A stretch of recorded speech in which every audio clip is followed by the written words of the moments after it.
Okay, so today we have Chief Executive Daniel Stewart at L&S Digital. And he is here to talk shop because at the end of the day, one of the things that I'm all about is just DIY hardware. I build because that's something I've always done. It got me my career. So let's hear a little bit about what Daniel Stewart has done with his shop. Hey there, guys. So we've set up a company, L&S Digital. I'm now the executive director there, and we do not a similar thing, but we like creating hardware. And started with home integration, voice over integration for everything. Dictate and command is the best thing ever. So I walk into a room and say go, literally say go. It boots Dragon, it boots software, and then my server comes into play and what we've tinkered with. So we're all about being secure, but not on a corporation enterprise level budget. I mean, I've done things at home, and I'm a student.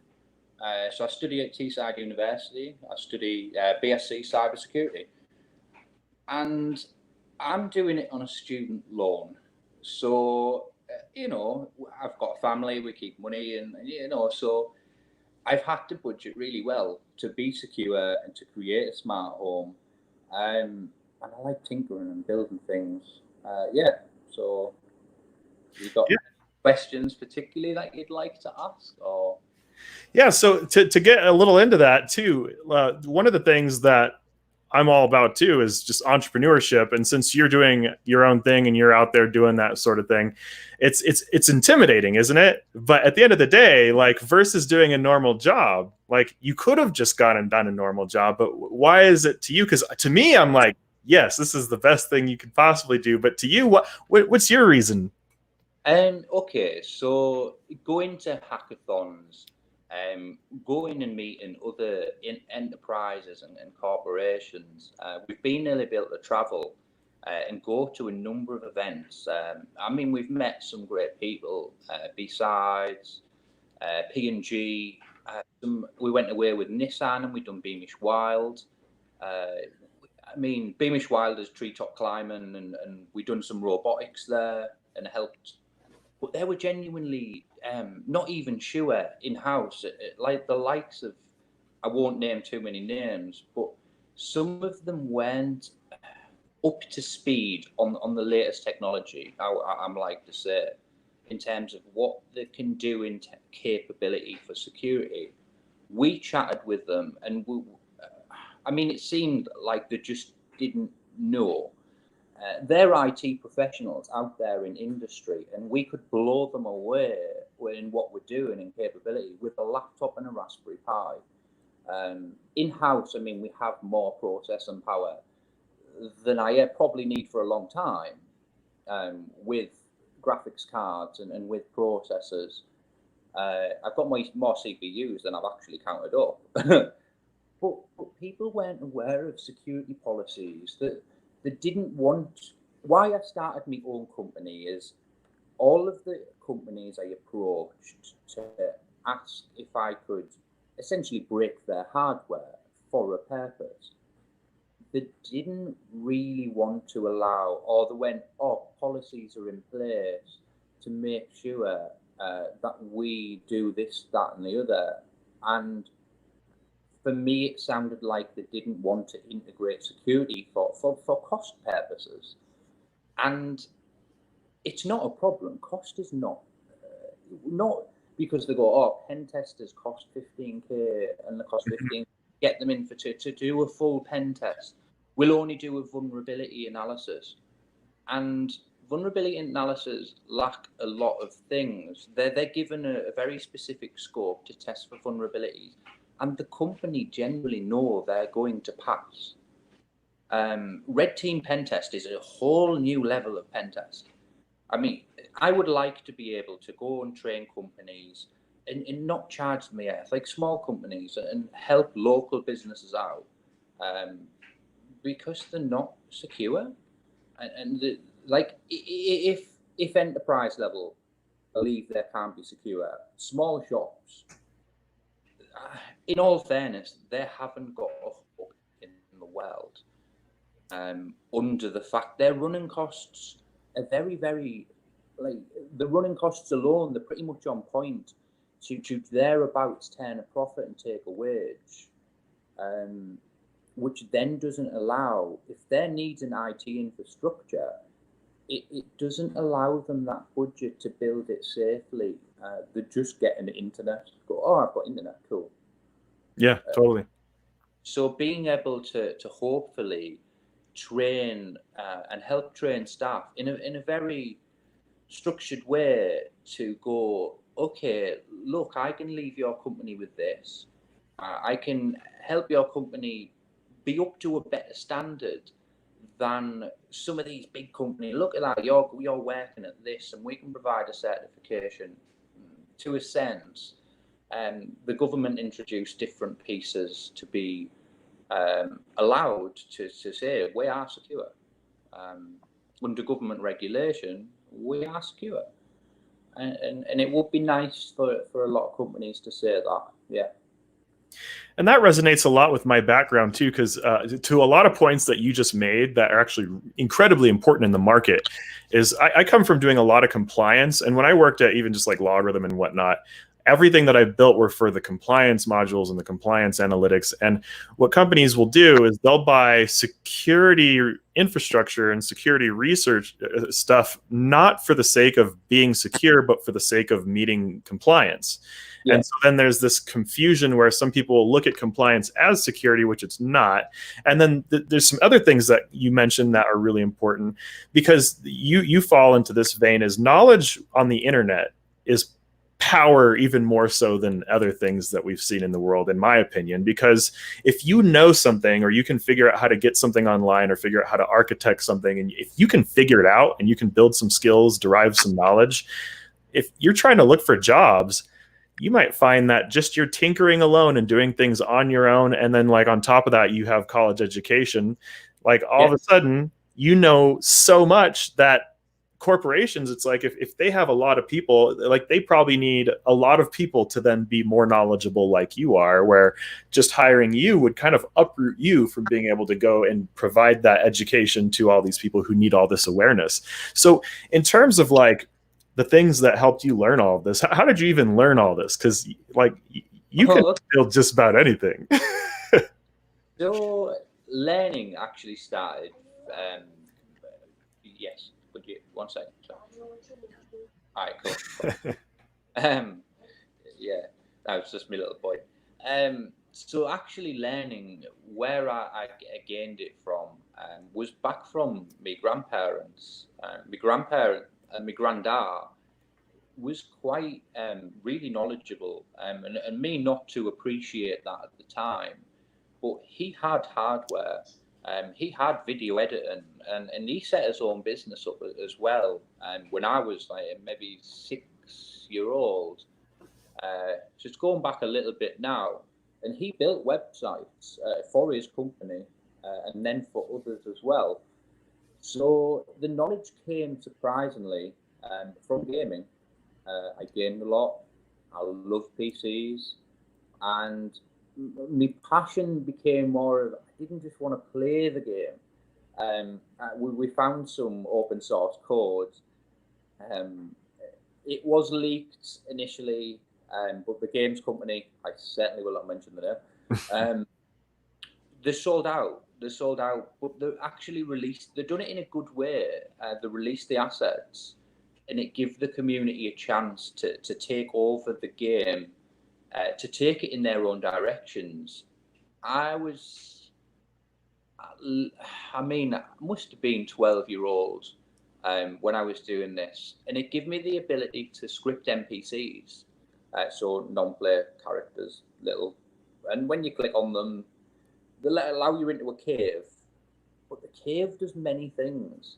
It actually sets a GPS, not GPS at the time, sorry, but an XYZ coordinate to where your character is.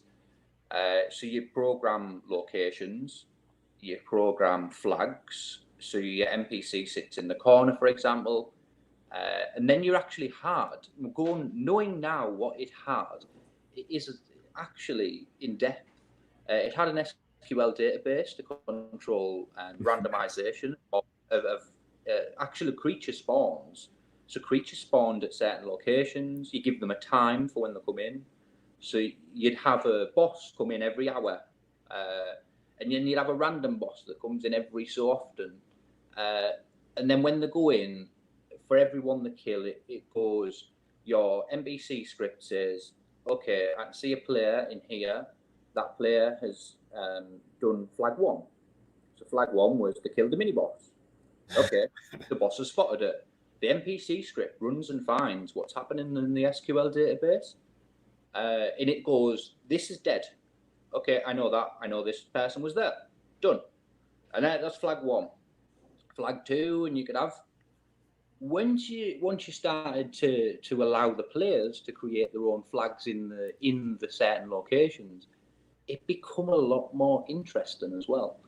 Like really interesting. You could allow people to kill other people to get flags and points. So that you could have a little mini war zone, but behind the scene it was flags and scripts and visual basic scripts. Really, Right. It was so simple.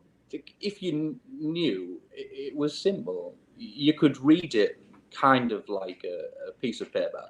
It was, they do this, they go here, they are here, they've entered the cave. And for me, the functional logical program behind it, I found really easy. So I kind of used that, and I used the game gateways. So I'd have a login portal with the game gateway to do literally everything. Like I made apps for a diet because I didn't want to count calories. I'm just so lazy. I didn't want to go out about 3 chickens today. My little boss just went, "You've ate 3 chickens." Sweet, how many calories? And I literally asked NPCs questions because I was so lazy. But it did actually allow me to do a IT support role for a charity, and I helped them out creating their access database to make sure they can register Nice. people. So what it done, the access database said, okay, there were vulnerable people as well, and who this charity work for. They've done a lot of work for the community, and I really, really appreciated it. I mean, some fantastic graphical artists went in there, but it just allowed them to register, and then it gave them a monthly membership. Some of them had a free membership because they were literally patients. So it assigned them a doctor's surgery and an emergency contact details and things like that. So the company could work with the vulnerable people and still have that security blanket of known, okay, we've got the doctor's information, they've paid, or they're free, they're a free member. They already knew what disabilities or learning difficulties they had, and just sitting in the office and looking at an access database. And I mean, this has gone back at least 10 years. I was 20-year-old at the time. Sure. And yeah, it was just experience gained, and it was using the same methods, the same methodology to essentially make an NPC.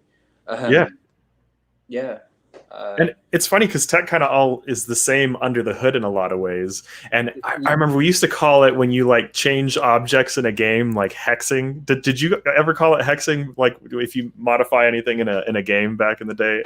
I don't even know who came up with that. Maybe that's something just my friend said. Okay, maybe it was a community thing. I don't know. I've never heard that. It was just like a small circle of friends. I think that was probably just like some term someone in our group made up. And you're just like, oh yeah, what are you hexing this time? It's like you're modifying something in a game, and like game servers, and then players would get banned and stuff for tinkering with the code. But the open source stuff, you don't have to worry about that, which is really nice. I mean, the forums still run to this day. People have taken it and made their own versions. I mean, they've changed like C scripts. They've changed really the full graphical interface for the game.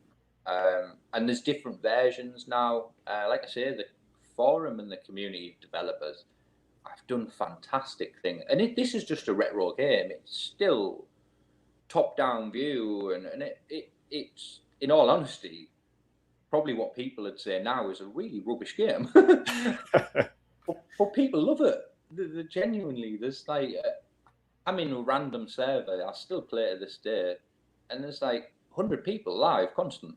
There are always people on. Yeah, it's still doing. It's nice to see it's still doing well. And Yeah. Ben's actually he works in IT now. The guys he on game. Oh, nice. With, Ben and Hanny and things like that. The work really good jobs in IT. As a creator, it's like that's probably got to feel so good for them, even if they're not doing that anymore. Yeah. So they'll run the servers. They'll run the servers part-time. Nice. They've got like Discord channels for the community to help them. So good. Have to do all that much, but they do updates all the time. It's really nice to see. But I got into hardware a lot more than I did software. So I started in hardware when I realized the power and capability of what you can do with a network. Oh, yeah. I used to do LAN parties. I mean, we sit around. People have to physically bring their computer to my house when we played. Yeah. We didn't have this technology. we just didn't. But I can't. What was the? I bought a router, okay, and the router was very capable of running a LAN party. So I was like, okay, how do I push this to my friends so they can stay at home? So we changed a couple of config files, and we changed connection IPs, and I could then boot the gateway and give them a remote connection IP, which is how they run game servers and things like that. They just essentially they log onto the game gate and it finds the IP of the server and the DNS. So the DNS will go, yeah, the server's here. But I essentially just home hosted it. Home hosted That's the awesome. game server, and then give me mates an IP and went, do you want a game? We'll run it in boss mode. Like, we are God. Yes. And that was amazing. I think we had it was like 15 people in my hometown. I jumped on my game on a little Xenon processor and a terrible router. Oh, yeah. I just bought it. I was like, yeah. And there's so much to learn from hardware too, because then it changes so much. Because if we go like back, did you ever work with computers back in the like single processor days? Because back in the day, thereabouts, I was a lot less capable of doing like process level stuff. Sure. Probably still learning then. But yeah. I mean, so I've got CompTIA Plus, and I've still got my books from there, and I mean, it was like 200 something of RAM. That was like it's really backdated Xenon processors, from my A Plus. It was before A Plus expired. So right. That's how long. You have to resit A Plus now every 3 years, I believe. The renewals kill me, man. I gave up on renewals because I'm just like, I want to do new things. But they do update it a little bit. That's true. But A Plus is brutal. Is it? It is actually, yeah. I've never taken that one, right? Say I was young and I wanted to do something meaningful, rather than just game. I was like, oh, okay, how can I do something meaningful? And CompTIA actually offered the certifications on a kind of home learning loan and what it was classed as. Oh, nice. It cost a fair bit of money, but I was only paying monthly installments. So I was like, yeah, I'll get a bar job. I worked in a little bar. Yeah. And I paid it over time. And while I wasn't at work, I used to study and thinking, oh yeah, this will be okay. I know computers, right? Yeah. Then 9 folder binders worth of learning material. There were files like Oh, this. wow. Oh my Oh, god. yeah, yeah. That's a lot. I know about the Security Plus. I haven't spent any time on the A, probably because I went to Security Plus and kind of went that route. But I'm gonna have to check out some of that content because that sounds crazy. Honestly, I got a job in a repair shop. So I was doing part-time work and volunteering in a local computer repair shop, Hmm. to literally help me do my A plus. Yeah. But it was, I mean, it broke down even RAM modules, and even then Oh, you wow. about old technology. So I can actually manually calculate power consumption. Oh, yeah. Such It, important stuff too. like at a very basic level, based on so it kind of uses RAM frequencies, how Mm-hmm. much chip level megahertz it pulls. So Yeah. once you calculate that, you calculate the CPU CUDA cores, you add them together, and I used to be able to do it really quite quickly for computer builds Oh, because wow. we didn't have the likes of PC Part Picker. We couldn't go on the internet. Yep. See, I mean, now you can literally go on a web browser and go, "Oh, I want that," and it'll tell you. True. That's true. It's gotten a lot easier. It really has. Building a Mhm. PC now is it's the compatibility is there. You get your oh, this works with this and Yeah. that. No, we have to figure that out. Yeah. We have to figure that out. Like, is that driver going to work? Like, oh my god, that driver's not working. Yeah. And we legitimately had to. Then you needed to learn your program files. Oh, yeah. You So much literally, memorization back then. yeah, you have to know your registry and your Oh my drivers God. and when, I hate the registry. Yeah. like, well, getting on that point, we had customers who were like the phone and their company going, and if we ever had to talk them through the registry, we're like, look, please be well aware, please, please back up your files. If you don't back up Yeah. your files and you want me to give you advice on the registry, things may go wrong. This is your liability, but if you trust me, we do need to change a registry file because you've done something wrong. Yep. All the that's such a complicated thing, and it is amazing to think about how much you can learn from. I just think about the game thing a lot, just in general, because I feel like every time I talk to someone who knows a lot, they are not always someone who played games and things like that, but they at least tinkered with something, and oftentimes it's games, Yeah. because I tinkered with games too, and it's like the transition going from like playing games to trying to learn, like, okay, now you're trying to learn computer parts. You've already had some exposure if you've dealt with the hardware, and then like you said, back in the day we had to troubleshoot our own stuff. I remember trying to emulate do PlayStation 2 emulation on Yeah. a computer because I didn't have a PlayStation because we couldn't afford them, but there was this computer, and if I could get it to emulate PlayStation, I could play Final Fantasy 7 and Final Fantasy 8 on it. And I couldn't get it to play Final Fantasy 8, but it could play Final Fantasy 7 and 9. And like, why? Like, there's no reason in doing that outside of just like I spent maybe months trying to get it to do that, but why? You know? But it gives you so much satisfaction when you figure something like that out. I mean, we had Game Boy emulators. I loved the game. Like Yeah, it was a thing. yeah, When I went away, we used to travel and go caravanning. So I had nothing to do. If it was raining, and I sat and we made a Game Boy emulator. Um, just we could play Pokemon. yeah, That was literally it. totally. It's just like all these little things. So now that you've gotten to the point where you're at, you're building all kinds of stuff now. So I guess because you have those Cisco switches, you have all kinds of infrastructure. You're working on like a nice little modular architecture. What's the, I guess, your current project that your goal is to get out first from, or to at least maybe not get out, but just something that you're focused on for now, I guess.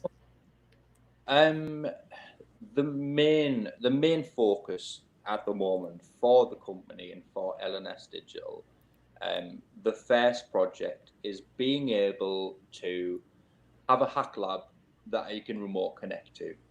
I need a secure hack lab to do that. So we have got hardware firewalls with some really good configuration, and people go currently to Amazon and Amazon Web Services and cloud platforms that will charge you an awful lot of money. So I want to be able to remote connect not only to CPU power, to graphics power. So my friend helped me out. He done some calculations on graphics cards. We run, just at the moment, we run 4 times. We've got Sapphire Nitros. Yep. Those 8 gig chips, and they're powerful. So 4 of them run on the Asus board. So 4 of them run through the Asus Rock, and that has got processing power and capability of then getting access remotely from any device, and whether it be a terrible hard book that the AA use, and they come in a big metal, like they're like hard books and things like that. They don't do much minus a dummy terminal. Yeah. But you can connect that remotely to my 4 graphics cards. I mean, you can connect it remotely to AWS services, but you need to pay them a fortune, and they'll charge you like £1,000 a day to rent graphics. So we want to be able to rent people graphics. If they can, it allows them Kraken, hashing, Bruton. I mean, they connect to a Kali box with enough processing power and capability of cracking hashes at incredible speeds. Yeah. And we'll allow them to see. I want to be able to advise companies and show them, like properly show them that they can have the power to be secure, and show them Q logs, show them log files, and go, look, this is actually what you're doing and what you're giving away. All this data that you have, all this intellectual property that lives digitally, it could be given away. You could be honest, cookies can be stolen. I like cookies. Yeah. Session cookies float in the air. They are on Wi-Fi. They're literally Amazon web cookies, not a thing that you want others to have. True. But we have enough processing to capture everything. I've just actually bought some Wi-Fi antennas there to see what range we can capture session IDs on. Nice. So, see, I've had the pleasure of using the Hack RF1. Oh, nice. That you run the Airmon package, so Airmon Kraken G. Oh yeah. The name is. When we used the Hack RF1, I scanned the whole university.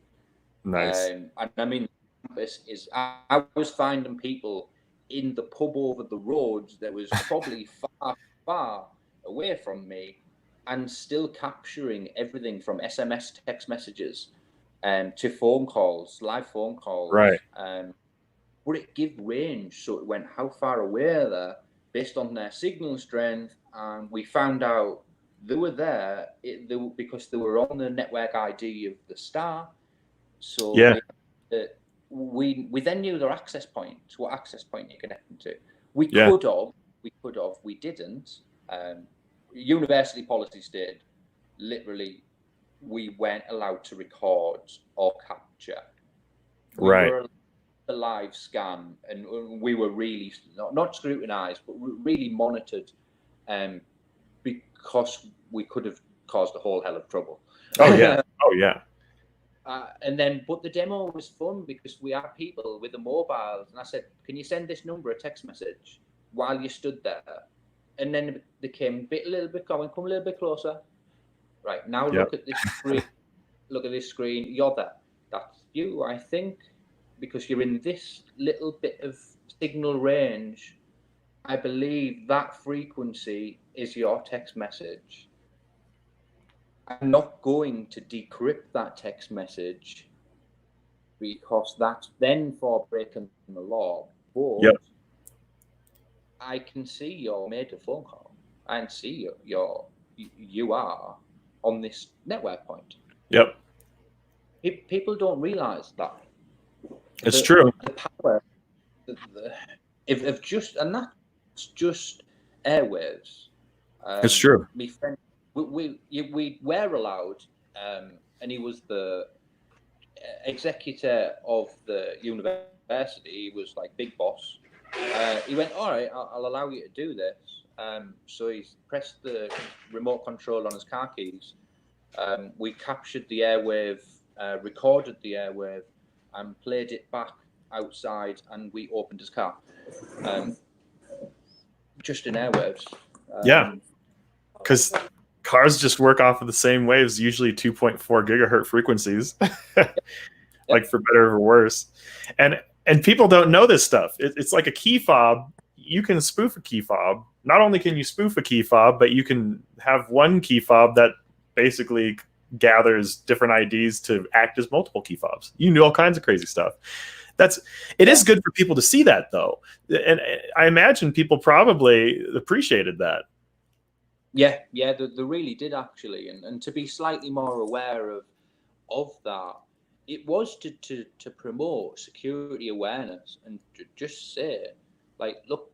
Okay, absolutely. Be aware. If someone stood around with a computer looking suspicious or with an antenna in the air, just watch what you're doing. Like, oh yeah. Be aware of your surroundings when you're buying online shopping. Yep. Use a VPN, or if you're on any kind of public access point, if you use a VPN, your data's encrypted, and then we don't know if you've got an old car. Security policies on car keys are just dismal. Oh yeah. The newer ones, they work much better. They work on a rolling code and man in the middles. They've essentially created a man in the middle, so the car rolls with the key, and the key asks for the car first, and then they do a kind of encryption key on both of them. Right. They're a lot more difficult. You need two devices to take over new cars. You bounce one and tell the key that you're something, and you bounce the other one and tell the car that you're something, and then capture the code in the middle. So, and then you've got two devices that need to act as a key fob. Right. Yeah, they're starting to add a lot more multi-factors. It gets tricky too, because if you have say a multi-factor like that, and then someone requires like biometrics, that's really hard to break. Yeah, it really is. I think we used to say it's something you remember, something you have, so car key, and something you are, so the biometrics. Yeah. Can't do that. Two-factor author, 2FA. I'll just say that. Can't say the word. 2FA allows a text message. Yep. So you can have your phone act as a code generator, and it'll give you a one-time pad, which is just or let's say it's a 4-digit code. It'll send you in a text message, and then it needs a biometric scan. There's not much chance that someone's going to go through that much effort to pinch your phone, for example. Yeah. They're just not. I didn't. It was on the chair. It must have fell off. I'm sorry. Me VR headset on the floor, as you do. VR is pretty sweet. I need to pick up one of those new VRs still, because I've been looking at. I'm still wanting to play that new Half-Life game. I know this is a cybersecurity course, but that new Half-Life game looks sick. Did you? I thought you said you played that game, or did you? You played that one? I haven't actually. Is that one on PS4 or is that on PC or Oculus? might be Oculus, it might not Hmm. be. Some things don't get. See, VR, they like to release things on certain exclusives as well. And I'm like, Sure. don't yet have them all. We got to play with. We got to play with all of them, but I Yeah. didn't own them all. We actually set up. We done the tech demo for STEM, and we were promoting STEM and digital technology. I can't remember the precise name, but it was something like STEM and digital technologies for young minds. Yeah. So I didn't teach, but we done the kind of pre-preparation day for Hmm. giving hardware kits the pass. So we passed off a lot of the hardware to say that it was capable to run the event. Yeah. So they brought us a trolley worth of toys. And we're like, ooh. That had the Oculus, it had the Google Glass, it had the augmented reality kits. Yeah. Augmented reality. Now they've started introducing augmented reality more in industry. Oh, good. So yes, I've been so wanting to see instead of more of that. yes, so instead of training someone on a factory shop, Hmm. uh, or instead of allowing them to move everything on the PLC controllers, programmable logic controllers, they can virtualize the kit without opening or pressing anything. It literally, augmented reality will show you a manual while you're at the machine or while you're in the office. So you can pull up all your manuals, put them on the Google Glass, go to the factory, and then it will kind of play you back what you need to know in Nice. terms of training. So if the new staff, it'll play them on the goggles, it'll show them the instruction manual and go, it kind of, if you look at certain objects, it then brings up a little heads up display of what the things are. Yeah. Um, at the time, the software, I mean, this is 2 years ago, it wasn't amazing. But now industry have got hold of it, and individual companies have got hold of it. It's coming along a lot better. It would be kind of sweet to make like a VR headset kit that lets you basically see like airwaves where or like with augmented reality where you can just like see the signals. Like that sort of thing would be kind of sweet. Do you know it? It's probably capable of even the PlayStation VR. I mean, I played a sweet game, Thumper, I think it's called, and you kind of riding the roller coaster, but the roller coaster's a sound, and you have to kind of like you kind of have to drum every time you come up this light frequency. Like you have to press X really quick. But with the headset on, you're like in it. You are so in the game, and then you're like, oh my god! And then you're flying along this roller coaster like that. Oh, but it's so immersive. Yeah. It won actually top prize. Office virtualization won top prize for the hackathon in I forget the company name. That is so bad. It's all good. Oh my god, which point. But yes, the other guys, the other half of the team went to this hackathon, and they had some wild, crazy out there ideas of, AI on buses, and, and we'll track eye movements so they know where they're looking at advertisements. And I'm like, Yeah. do we do that in a 2-day hackathon? Are you going to be able? Because they just give you the hardware and go right. No, don't just tell us Hmm. make it. Go ahead and make it. Here's Nice. all. If you need anything, let us know. We'll probably have it. But the team that won wasn't Teesside University. We didn't win. Created. They looked, instead of looking at what public transport's doing, they looked at what the office workers were doing, Oh yeah. and they made it more. They wanted to make a pleasurable experience to work in the office. How do 100 people function in an office when there's so many things? And there is. I've Oh worked yeah. where there's 50 floor staff, and we're all taking calls, and we're all answering different bits and pieces. The distractions in the office are real.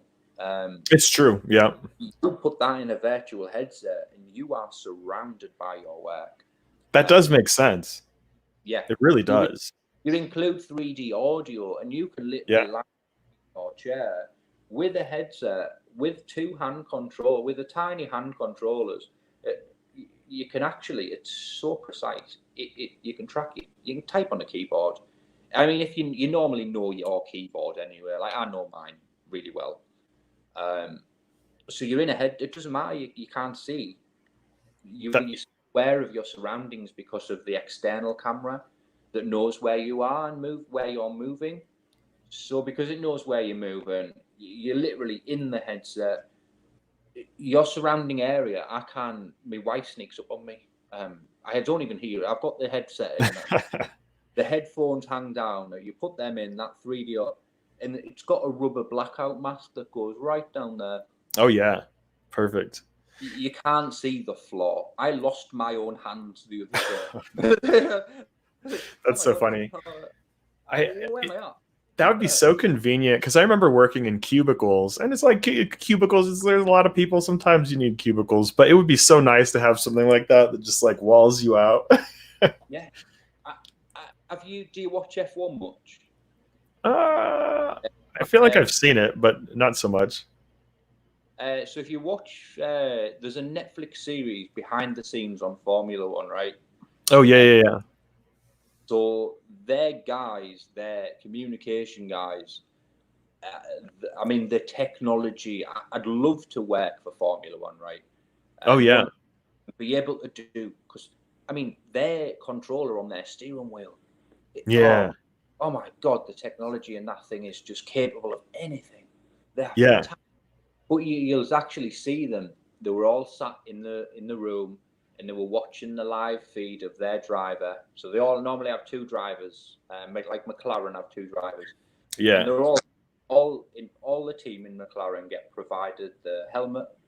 And what it is they've got intercom in the helmet, they've got display in the helmet, so you see them when their driver crashes, and because it's live in the Crazy. media, they don't want the media hearing everything they say. So you see them, they go like that, and they're on the right channel to talk to the driver. They pull the helmet down. Oh yeah. And all of a sudden they're like that. You go, and then they just pull the helmet down, and they're gone. Crazy. Oh, they're talking to whoever it need be on the switchboard. They have an automatic switchboard. Oh.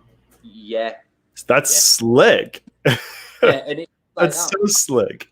And they're on with the driver. It's like, okay, this team, right, we need the mechanic to talk with the driver to tell him what's going on with the wheels now, instantly. And it's bang, helmet down, comms.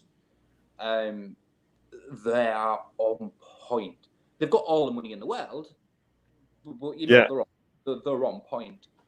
Behind the scenes of Formula One, it was a Netflix series. I learned a lot from that.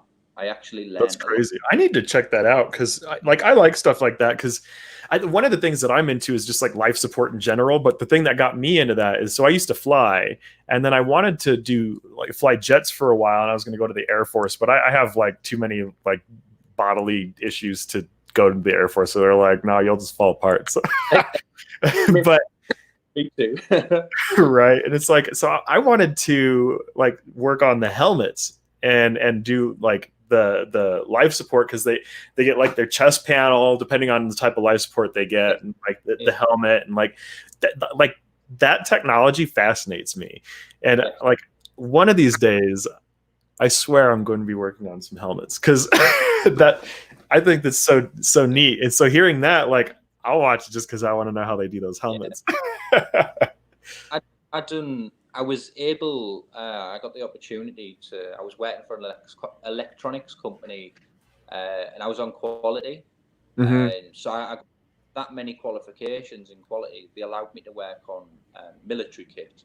Oh, nice. So I was passed off at the higher level to quality, and so I was normally the last port of call on inspection. And there were fighter pilot helmets. Some of the electronics, and I mean, they got made. I accidental fire on some projects. There were a tripwire and an electronics tripwire to say, all right, this needs to stop. So they had to trip them. And some of the electronic PCBs, we got all the spec sheets for them and things like that. And the company came in who created the full helmets. And nice. The flexible circuit boards. So they are all flexi boards. Right. That makes sense. Yeah, the factory line made like gold, Nice. the gold PCB flexes. So they had the communication capability of anything. But they were flexible to fit in the visor tops. Oh, nice. They fit in what they wear. They were a PCB. That's awesome. Maybe 30 centimeters long that flexed around the helmet and then dropped all the electronics to this bit. Mm-hmm. So dropped it to the visor bit there and then connected across. See, technology plus things, because like I used to snowboard a lot too, and I would wire things into my helmet, and that I think because I snowboarded so much, is just like my helmet was everything to me. And so it's like, and that was after I was done flying and stuff. So I like ended up, I would do a lot of big air and like do these big jumps. And then I ended up breaking my hips and stopped doing it as much because I went off of like, it was like a 45-foot jump and totally missed the landing. But like my helmet, it did protect me, because without the helmet, I probably would have died. Yeah. And it's like, but at the same time, it's like, you know, it's synced with my phone. It's synced with like whatever. And it is nice trying to like come up with new technologies for things. And I still think like helmets, I don't know. I think that's awesome. So that's the kind of thing I would be interested in. Yeah. Look at the GoPros now, what they do. Like, even you strap one of them to your helmet, and there's some piece of kit. I've seen the guys, and they do kite surfing. I'm still in touch with their crowd a little bit. I used to do kite surfing with my dad as well, and I mean, we get some height on them, like 25 foot out of the water, or when you jump off a sand dune and you're still floating. Yeah, wind has still got you. You're like, oh, the floor is a long way. Yep. But you just bring the wind and you bring the angle down, and like I say, the GoPros will still capture everything live, and even the guys they'll chase each other and they'll parallel board. So one captures the other one board, and then they just go along. It's fantastic technology these days. Is oh yeah, and the stability control on some of those new GoPros, that's mind blowing. Mm-hmm. Yeah, yeah.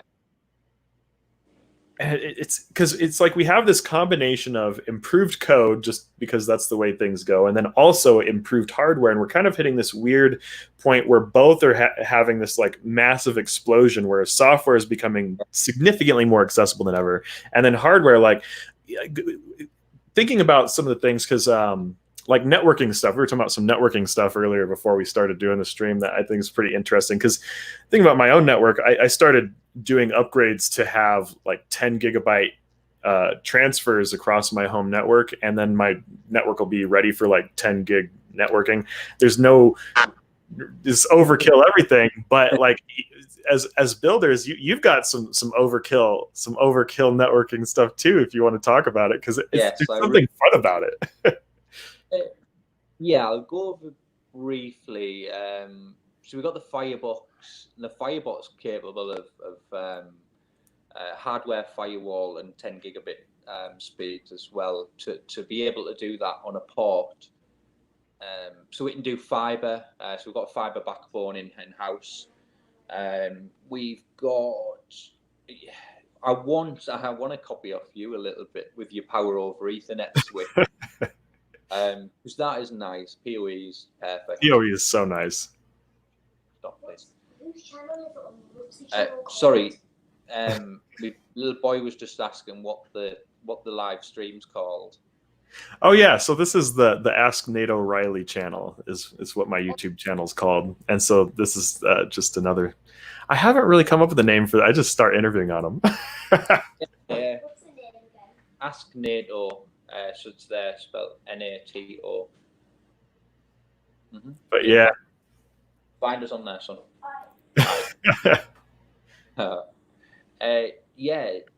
So Cisco routing capabilities with a fiber backbone. The Innovation Centre is very nicely provided us with internet coming in over it's 2 megabits, 200 megabits dedicated lease line. So we haven't got the fact that your full neighbourhood's on your internet. We've got lease lines. Hopefully, I need to be very nice to the IT team to allow a port to go out and create a demilitarized zone with MZ in the office that runs over a fiber backbone. It's got all the communication support to be able to do. Sorry, bear with me 1 second. Ask Nate, or is it on Facebook? Or YouTube? Oh yeah.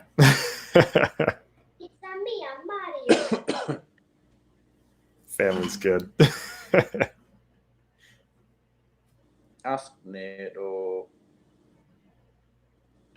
could be copyrighted, but can't find it. Or ask Nate or anything. It should be so. It should be on YouTube, and then, or are you talking about like the stream, or? Yeah, this stream. I was looking for it. But... Oh, this one it'll go live on a Premiere. So once it's done recording, it'll process, and then it'll go live, and then the chat will go up. Yeah. Okay. Oh, brilliant. I'll show them afterwards then. Oh, cool. Yeah. So, as I was saying, back to the office capabilities we've got. I mean, we've got a Raspberry Pi to answer the phone for us. Totally. Just because so the chatbot can then direct calls on my behalf because I like to program it. Totally. So we've got a SIM card specifically for the Raspberry Pi and its own phone number. So my Raspberry Pi's got a phone number now. Oh, nice. Yes. Yeah, it's got its own phone number. And as I said, we've got the Firebox. We've got the NAS drive. That's got about 32 hard drive bays in. So crazy. Server drive bays as well. So there can run anything up. I think we worked it out. Available space to rent out. Yeah. Was well into the terabytes. I mean. Oh, nice. That's 32 times 500. So we've got 16 terabytes of available space to host. Yeah. Something like that. That's so crazy. It was above and beyond what we needed. But if we can offer a secure platform for a small business, totally, then we kind of need it. Oh, you will. Yep. If we can rent out infrastructure as a service. Yep. From the office, my computer tower's about 7 foot tall. Oh yeah. For perspective on size of hardware, if I install a fan, I don't install a little fan; it's a rack of fans. Oh yeah, you definitely need all that cooling. And Corsair radiators just cool graphics cards alone. Like oh yeah, dual Corsairs. Wow. That run on 2 individual radiators for intelligent cooling. Good. For the graphics cards, for the Sapphire Nitros, in case we run them too hot. But yeah, the ESXi cloud platform is now capable, just now without even expansion, 6 computers that probably you could game on. Absolutely, definitely game on. Maybe it won't run Crisis on all 6, but you sure. know. We could run high. We could run higher. Incredible power. Yes, in-house. I mean, especially running the power server. We've got one power server block we're running at the moment. Oh yeah. We've got 750 watt on that and 1200 watts on the modular. And then there's another space for a 750 watt server block. Yeah. So in total, we've got close to 3000 watts of intelligent power. Very nice. So that I mean, it's a lot. It comes to show with planning and just trying to like make sure you have certain things lined up. Like anyone can start hosting things these days. It's not easy, but it comes down with like if you're willing to learn the stuff, like build the skill sets, learn the knowledge. It kind of comes to show that like skill is freedom in the cybersecurity space. Anyways, I'm sure in like software engineering, you could probably do IT hosting, all kinds of things. But with the internet, like you can just take control of your career, which I love that. Yeah, absolutely. And that's the thing as well, because cybersecurity became such a buzzword. Very much so. I won't say people jumped on the bandwagon, but they think it's an easy task. It's an easy way into a great perspective, great career. No, I will tell you now, no. I won't lie, to get to this level of expertise, I've done many years of studying. Oh yes. And breaking things, and you have to break something to know how it breaks. You do.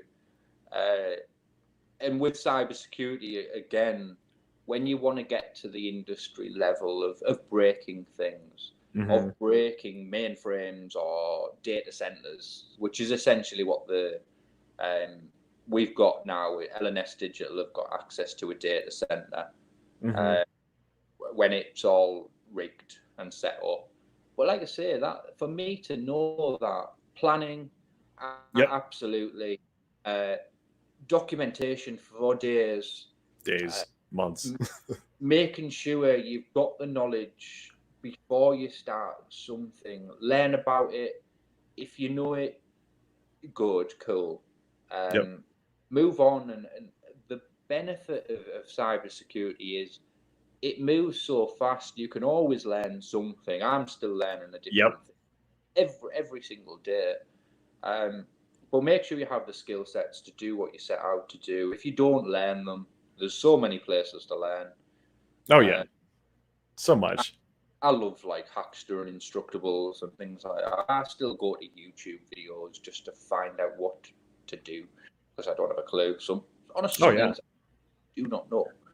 But I'll learn it, I'll document it, I'll plan it, I'll go away, and then most likely, because I know IT and I know networking and I know the OSI model and how it works. You put the OSI model with a industry standard of operation. Oh yeah. Yes, you've got an industry standard grade level architecture capable of scalability, capable of enough power, scalability, and at a reasonable budget. So, the Weld is my digital virtualized oyster. Oh yeah. And it's pretty amazing because on one end, it does take a lot of planning because anyone who wants like a get rich quick scheme, you do see people looking at something that looks like money and they do this gold rush to it. And there's a little bit of a gold rush going to cybersecurity right now. And I agree with what you're saying is, I always point the wrong way. I agree with what you're saying because it's like you get these people who look at it as, oh, look, a way to make money, which it is a way to make money. But I think there's a big rude awakening that a lot of people run into where they're like, oh, but doing that sounds hard. It's like, well, but that's what you need to do for the work. And they're like, I can't figure it out. It's like, well, you need to take the time to learn it then. And it's like, yeah, but that takes a long time. It's like, that's how this industry works. It's you can't just. It's hard. Yeah, I won't lie. It is hard. There's guys out there that are fantastic at it. I mean, there's black hats I mean, there is criminals who do it, and then, I mean, in all fairness, yeah, they keep white hats in a job, they keep pen testers in a job, but Hmm. they will break the law. If you want to do it legally and be a white hat, I mean, there's still all the fun in the world to have, and Hmm. a lot of money to make in IT. Yep. But that means because we're on a very kind of tightrope of grey area in terms of law. Yep. Computer Misuse Act is nothing to be messing with, because the barristers and the judges don't know. They'll throw the book at you because they don't understand it. Yep. So you need to be aware of legislation. You need to be Yes. aware of laws. You need to be Absolutely. aware of GDPR, so the General Data Protection Act, 100%. ISO 27K. I think that got that right. Yep. Goes over the standards of operations that we need to stick to. If you aren't aware of all them things, Hmm. essentially, you cannot go to a company and have a contract to Yep. say, I'm going to hack your network, without saying, I'm going to hack your network, but stick to this scope, and then, and only then, I can stick to this policy, not break the law, and have a legally binding contract with the company, which is a get out of jail free card. Yep. I have done everything in my capability to not break and not leak your data. I will protect your intellectual property, and I will give you a thorough report on what security you have in place, and I will only and only give it to you. And Definitely. I'll do all the things in my knowledge and my capabilities to be very careful with your technology and property, intellectual property, digital property. I'll be very careful with. And like I say, until you are at that level, Yep. you can't approach a company and say, look, give me access to your bank and give Yeah. me all of your customer data, Yep. and I'm going to hack it and break it and have entry points that you don't even know about for a couple of days. For a week, you're not going to know I'm here. I'm a Yep. ghost. And I am. I'm a virtual digital ghost in your company Oh yeah. for a red team pen test. You don't know when I'm here. I won't tell you when I'm here. But all of a sudden, you'll see a drone fly over. And we did actually have the DJI drone. We scanned offices for a little bit, Oh nice. doing some red team work. Oh man, that's got to be interesting. That's probably pretty fun. We had the tello, so we had the handheld one, the little tello. And my friend, he actually borrowed me for some time, had the DJI Mavic. We flew it close to offices to see what signals we could get. And we had live camera footage of satellite signals, and we basically scoped the building with drones. And we had permission. We had to have permission of law enforcement for airspace as well, because you're breaking GPS security barriers. That's true. When you enter private airspace. Yeah, airspace matters a lot. Yep. Yes, yeah, it really does. So we had the guys basically got in touch with the police and everything like that, and just went, "Can we have clearance?" That was all managed legally. So to do that, there was a lot of steps in place. Oh yeah. A lot of things just before we were allowed to do a red team test. But it was fun. It was amazing. Yeah. And it's a lot of important things that you said there, because oftentimes people look at cybersecurity as this, like, because you see the movies and stuff and people are just doing the typing and the hacking and all that stuff. And while the technical matters, it's not to say that the technical doesn't, because it most certainly does. You hit a very strong point, is that if you don't understand the compliance, you can't even explain to someone why they should hire you. And I think that's part of the challenge, is people want to put all this time into understanding the technical, which is good. It's not that that's not good, but then they lean on it so much that they just kind of completely forego the other side, where it's like, well, why should a company trust you? Why should a company look at you as someone who will help secure them, not scare them? Yeah. And, you know, because Oh no, I like to scare them. Don't get me wrong. that can be fun too. Yeah. And it's like, if you don't understand like how all the safeguards work, the laws, because some companies will something will happen that has nothing to do with you, and because you were the pen tester, they'll try to sue you. And then if you understand how to defend yourself legally, then you can make money on people trying to abuse that. So that's actually a financial vein for a pen tester, is someone who knows the law well enough. So if someone tries to scapegoat them, you can make money on people trying to sue you who can't sue you. But if you don't know the laws, then everything becomes your fault, given the wrong situation and the wrong customer. And it's just so important. Absolutely. And government agencies, don't get me wrong, they have got skills, man. Oh, Their tech teams have got all of the tools. Oh, yeah. But, you know, and obviously they work for the law. You get the wrong side of that, and believe me, that's not a place I want to be. That's true. No. Yeah, it's just not worth it, because at the end of the day, like, as long as you keep yourself doing what you can do, then you can make impacts in the world. But if you start doing things that prevent you from making an impact, like getting yourself slammed behind bars because you didn't understand the laws and you didn't take the time to understand how privacy works and how GDPR works and NIST and ISO, you don't take that time and you want to make a difference, you want to make an impact, you're not going to make an impact behind bars, and it's just how it works. And everyone's like, but people have came out and they've done this with a career. No, the government have slammed them and forced them. Mm-hmm. They don't teach what they've done because they're forced to go white hat. That means monitored for 5 years. They've been behind bars for however many people. Oh yeah. Mm-hmm. Before, you know, they've had their life taken away from them. Oh yeah. I love my family, and I like my life. I wouldn't want to break the law. Not without no. I definitely wouldn't want to break the law. So you do need to be. We walk the fine line of of grey. We walk that tightrope of grey legislation. And you see too many white hats end up going black hat because of exactly what you just said. And maybe they never meant to do anything malicious. Maybe they got framed over something they didn't really do. But at the end of the day, you just got to know it. Yeah, absolutely.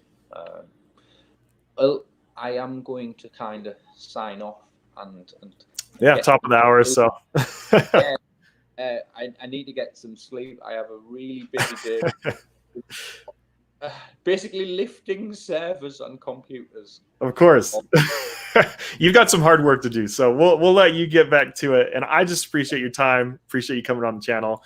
And then this is going to premiere soon here, so like thanks for joining. And I mean, I'll be talking to you anyways, but I'll talk to you soon. So everyone else will see you again sometime. I'll keep you posted on Office progress. Awesome. Lovely. All right, have a good one, Daniel. Bye.